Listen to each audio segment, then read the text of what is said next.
ছয়গাঁৱৰ গোবৰ্ধনত পুনৰ চিমেণ্ট উদ্যোগ স্থাপনৰ বিৰুদ্ধে তীব্ৰ প্ৰতিবাদী হুংকাৰ। ছয়গাঁৱৰ গোবৰ্ধন দুৰ্গাপূজা মন্দিৰত ৰাভা হাছং স্বায়ত্তশাসিত পৰিষদৰ আৰ্থিক সাহায্যৰে নিৰ্মিত এটা নতুন ভৱনৰ আনুষ্ঠানিকভাৱে উদ্বোধন কৰা হয়। এই অনুষ্ঠানত মুখ্য অতিথিৰূপে উপস্থিত থাকে ৰাভা হাছং স্বায়ত্তশাসিত পৰিষদৰ মুখ্য কাৰ্যবাহী সদস্য টংকেশ্বৰ ৰাভা আৰু গৃহটো আনুষ্ঠানিকভাৱে মুকলি কৰা হয়। এই অনুষ্ঠানৰ সভাতে অঞ্চলটোৰ এটা দীৰ্ঘদিনৰ সমস্যা চিমেণ্ট উদ্যোগ স্থাপনৰ প্ৰসংগ উত্থাপন কৰে চিফ টংকেশ্বৰ ৰাভাৰ সন্মুখত ৰাইজে।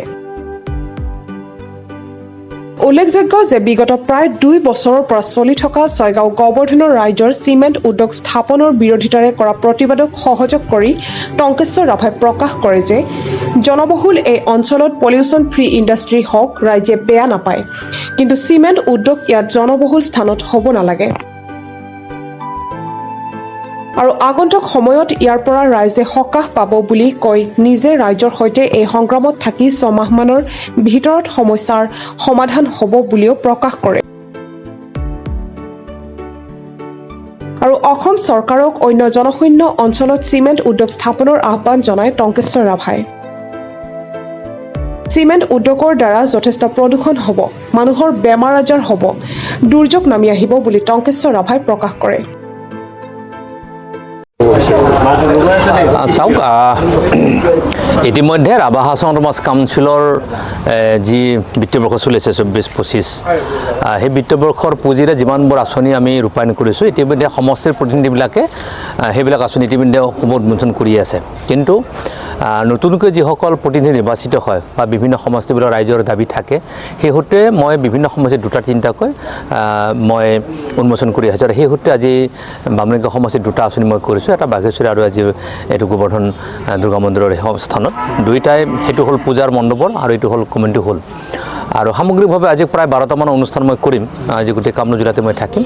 আমি প্ৰায় কৰিছোঁ ৰাভা হাছং অট'নমাছ কাউন্সিল তৰফৰ পৰা, যথেষ্ট সৰু কাউন্সিলখন, তথাপি প্ৰায় কৰিছোঁ যে ৰাইজে যিবিলাক আঁচনি বিচাৰি আছে, ৰাইজৰ যিবিলাক ডিমাণ্ড থাকে বা এনেকুৱা বহু বস্তু আঁচনিৰ প্ৰয়োজন হয় ৰাইজক, য'ত নেকি তেওঁলোকে দিছপুৰ ঢুকি নাপায়, দিল্লীত ঢুকি নাপায় বা বিভিন্ন ক্ষেত্ৰত কৰিব নোৱাৰে, তো কাউন্সিলখনে তাত আমি সহায় কৰিবৰ কাৰণে আমি আগবাঢ়ি আহিছোঁ। আৰু সেই সূত্ৰে কমিউনিটি হল, মন্দিৰৰ বিভিন্ন প্ৰেক্ষাগৃহ, স্কুল এডিশ্যন ক্লাছৰুম, বিভিন্ন ৰাস্তা ঘাট, ক্লাব, অৰ্গেনাইজেশ্যন, বিভিন্ন আধ্যাত্মিক অনুষ্ঠানসমূহকে, স্বাস্থ্যকেন্দ্ৰকে আদি কৰি ক্ষেত্ৰত আমি কৰি আহিছোঁ। আৰু এইবিলাক কৰাৰ উদ্দেশ্য হৈছে আমি আশা প্ৰকাশ কৰিছোঁ আমি কাম কাজ কৰা কমপ্লিট কৰাৰ পিছত যদি ৰাইজৰ অকণমানো যদি উপকাৰ হয়, আমি ডেফিনেটলি ভাবি ল'ম আমি লোৱা আঁচনিসমূহ নিশ্চয় ৰাইজৰ উপযোগী হৈছে আৰু তাত ৰাইজে নিশ্চয় আমাক পৰামৰ্শ আগবঢ়াব পাৰিব।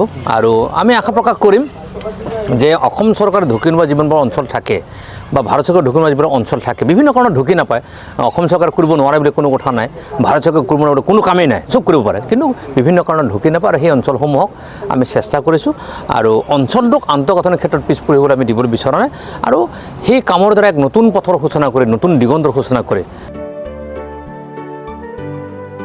ছয়গাঁৱৰ পৰা আহমদ আলী ৰিপৰ্ট, প্ৰাটো টাইম ডিজিটেল। শদিয়াৰ পৰা ধুবুৰীলৈ, বৰাকৰ পৰা ব্ৰহ্মপুত্ৰলৈ সকলোৰে মাজত চিনাকি এটা নাম প্ৰাতঃ টাইম। থলুৱা ভাষা, কৃষ্টি আৰু সত্য বাতৰিৰ আধাৰত প্ৰতিষ্ঠিত খবৰ প্ৰাতঃ টাইমৰ প্ৰতিটো বা বাতৰি পুংখানুপুংখভাৱে চাবলৈ Facebook, YouTube, website, Twitter, Instagram আৰু ব্লগাৰ পেজত লাইক আৰু ফ'ল' কৰক।